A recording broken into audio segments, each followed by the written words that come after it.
Hello, welcome to Kate's Egg. Today I'm here at an apple orchard in Ontario, Canada with Greg Ardiel, partner in Ardiel Acres Limited.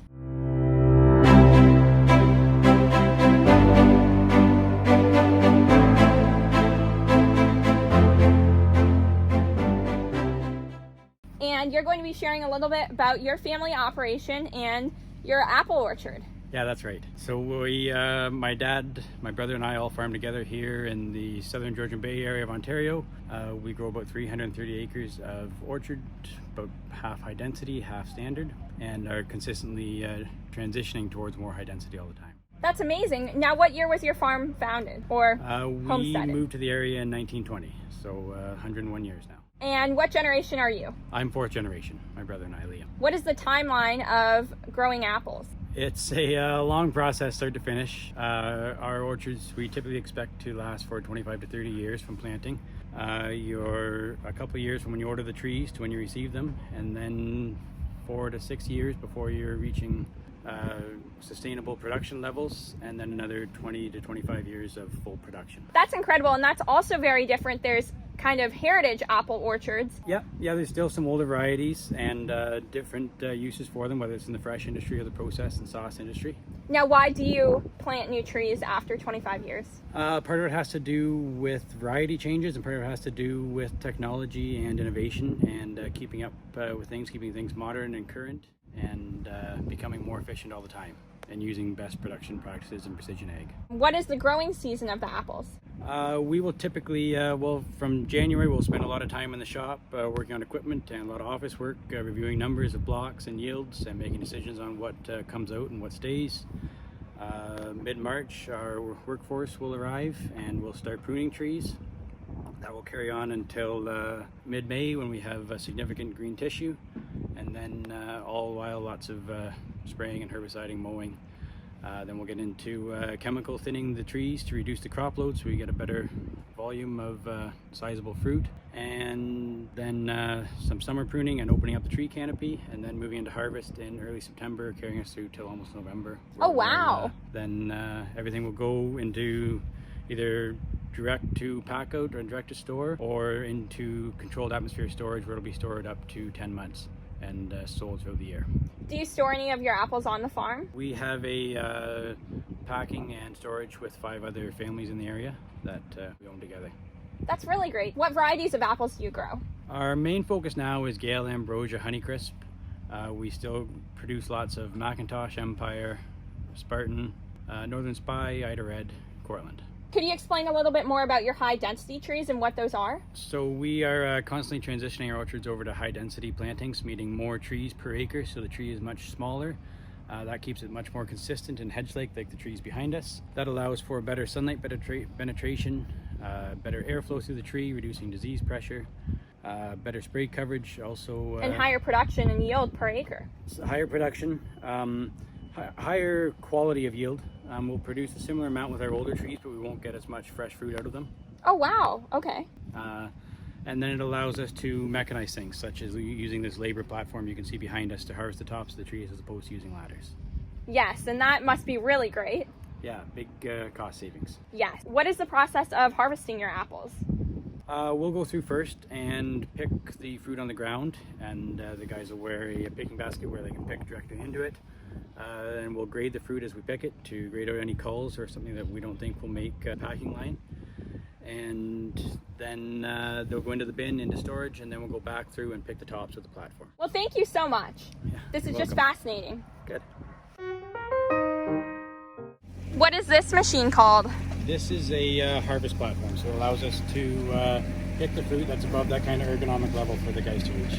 Yeah, and so instead of going up and down the ladder every tree, this just moves along. It's all auto steer, so it uses a oh wow, auto steer. Yeah, so it uses a vision system to pick out the row width so they can steer itself in different rows. So that the apples come in, they're loaded gently down, and then it automatically adjusts based on the height of the fruit in the bin, so it's never bruising anything. Wow. So the guys are also grading as they pick. If they see something that won't make the grade, they'll toss it on the ground. And what variety of apples are these? Ambrosia.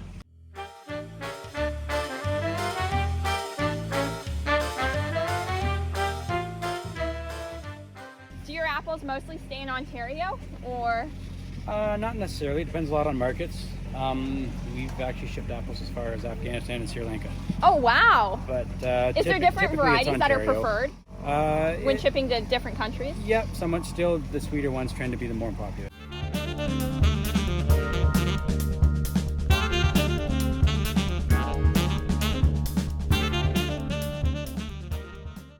Yeah.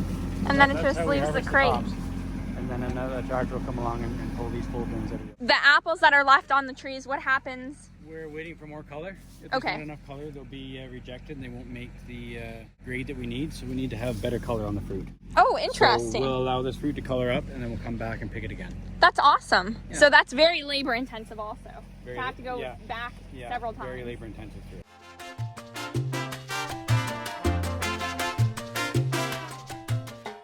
That tractor just unloaded all of these apples from the field. They pick them and put them in these crates, leave the crates in the field, and then bring them here, move them. Look at all the apples. Very incredible.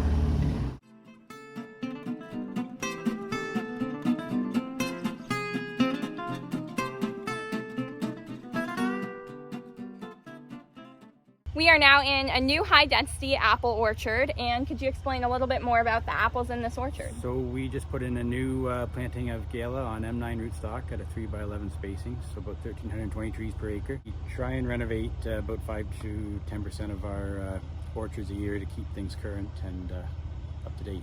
So this is what the apple tree looks like.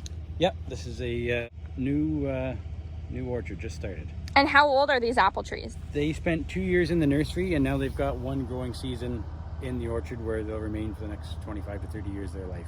Wow, that's amazing. And how long until they start producing apples?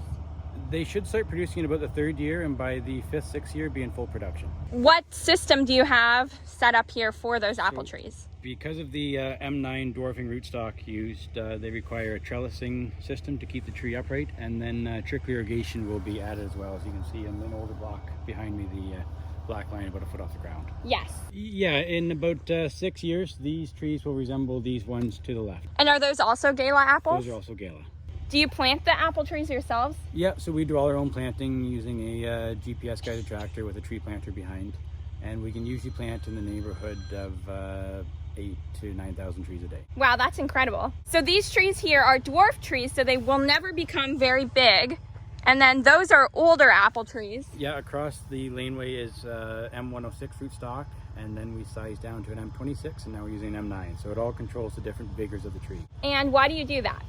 We do that to get a smaller fruiting canopy, which allows more airflow, better sunlight, more consistency in the row sizing, which allows use of mechanization such as platforms and hedging equipment to help to become more efficient and reduce our labor costs. How deep do you plant the apple trees? Usually in about the 10 to 12 inch range. Okay. Now we are standing in a different type of orchard. What are these kinds of apples? These are Northern Spies on a M106 rootstock, so quite a much larger, vigorous tree. And most of these go for the pie market for slicing. Oh, really? Wow. Yeah. That's awesome. Mm-hmm. What countries are they usually exported to, or do most of them stay here in Canada? Most of them stay right here in Canada. A lot of processing within Ontario, and some go out east to Nova Scotia. Oh, that's awesome. So these apples are known for being wonderful in pies? Yeah, they're sort of your premium baking apple. And the Gala apples that we just saw with the dwarf trees, what are they best for? They're the best all-around eating apple. Oh, that's incredible. They can be used for everything, but they're most preferred for eating. We still grow about 15 different varieties. Wow, that's a lot. Trending towards less varieties because agriculture is getting more intensive, and so is the management of it. Yes. So we're trying to downsize to focus more on fewer varieties. And then you have more labor in keeping all of the apples separate. And yeah, it definitely adds more aspects to it. Yeah, it simplifies it to get down to less varieties, but it also requires more labor because part of having multiple varieties means you can spread out your labor force because they all ripen at a different time. Oh, whereas wow. when you have less, they all ripen closer together, so it requires more labor. Gosh, I didn't even think about it that way. Yeah, that's really interesting. Yeah. So these trees would take much longer to harvest. Yes, they do. Than the dwarf trees. Yeah, these still require the use of ladders. Wow. And how long are the ladders you usually have to have? It depends a lot on the tree, from 12 foot up to about 18 foot. Wow. And then what are the apple trees across over here? Empire. Are all the apple trees the same cold hardiness for winters? No, they all vary somewhat. Different varieties being hardier than others. So will you see a big difference in production of one type of tree? Generally, most orchards are established in an area where you don't have to worry as much about cold hardiness because we have the lake effect from Georgian Bay here. Yes. And that's why orchards are usually located around bodies of water to help moderate those extremes in the winters and springs and falls. Yes, definitely. So these are Empire apples? These are Empire. And what are they best for? They're a good eating apple, also used in some processing. Would these apples be harvested before the Spy apples? They are actually being harvested now. Yes, they'll be before Spy. Yeah. Wow, that's awesome. Thank you. Yeah, no problem. How old are these apple trees here? These apple trees are 1990s, so they're about 31 years old. And you will be replacing them? They're on the chopping block, so they'll be pulled out not this fall, but the fall after, as soon as we have trees arriving to replace them. How do you determine what years to replace your apple trees? Part of it comes down to the yield and what the orchard is still producing, and also the variety, and a big part is trying to reduce these larger trees and get to the more modern high density system. How do you measure apples? We measure apples in bins per acre or bins per hectare. Okay. You're using a standard 20 bushel bin. So are they measured in bushels? Yep. Okay, awesome. So that's Yep. kind of like wheat. Yep. So we'll target around 1,000 bushels an acre. What are your top producing varieties of apples? Yield-wise, Gala are very consistent year over year. They'll put out fruit with less complications. Honeycrisp will tend to go biannual. They can produce a lot, but if you don't thin them properly, you won't have the same volume the next year. What are most of your apples here in your apple orchard? We still produce a large amount of Max, but mostly for the sauce and processed markets. We produce a significant amount of Gala, and Honeycrisp is a lot of acres in the ground, up and coming. And we still do a fair bit of Northern Spy. Now, why are Macintosh mostly applesauce? They still produce a nice eating apple, but it's less favored by the consumer than it was 10 or 15 years ago. So the trend seems to be to more sweeter varieties. Very interesting. What is the maintenance required for the different apple orchards? The high density maintenance is definitely less intensive than the larger, more low density plantings. The pruning is somewhat simpler in high density once you've learned how to do it, as opposed to shaping a bigger tree. Yes. They're more consistent cuts in high density. What is your oldest apple orchard that you still there's have? one block of spice that was planted by my grandfather in 1956. Wow, that's incredible. So this is your pump house, Yep. and it controls the irrigation system for all of your apple orchards? Yep. So because of the topography on this farm, it requires a main pump to pump the bulk of the water going down the hill, and then it requires a booster pump to go up the hill. There's about a 270-foot difference in elevation from top to bottom of the farm. Wow. And then everything's controlled by digital controllers. You can put all your different timings and zone controls, pressures, how long you want it to run for, and then automatic filtration system, so it doesn't have to be babysat. It just backflushes Wow. itself. How much water do the trees need a year? It's more based on a per day, so we try to give them about 4 liters per tree per day. Oh, wow. And then that's also determined on natural rainfall and what our soil moisture is. So we don't just irrigate right through. We'll base it on what the natural Yes, the environment. water is. Yeah. Where do you get your water from? Depends on the farm. This farm is from a pond. Some farms are from wells. Another farm's from cement holding systems. So different sources. Well, water is very important in the apple growing process. Extremely important. Yeah. Thank you so much. So these pipes will then... Yeah, so your water comes in out of the pond out here. There's a pump suspended under those barrels. Oh, okay. And then pumps in through here, goes through the filtration system, and then it either goes down to the lower portion of the farm or gets boosted and goes up to the upper portion of the farm for apples and pears above us. Oh, wow. And so you also grow pears? Yeah, we do a few pears too. Wow, that's incredible. Yeah. Why did you decide to get into pears? Just to diversify things a little bit.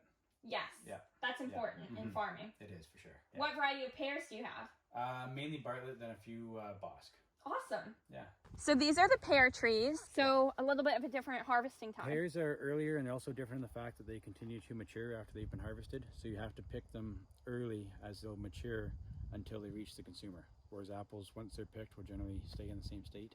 Okay, that's very interesting. So for pears, you pick them prematurely. Apples, you wait until they're mature and then do your harvesting. Wow. Strict standard, especially for table fruit.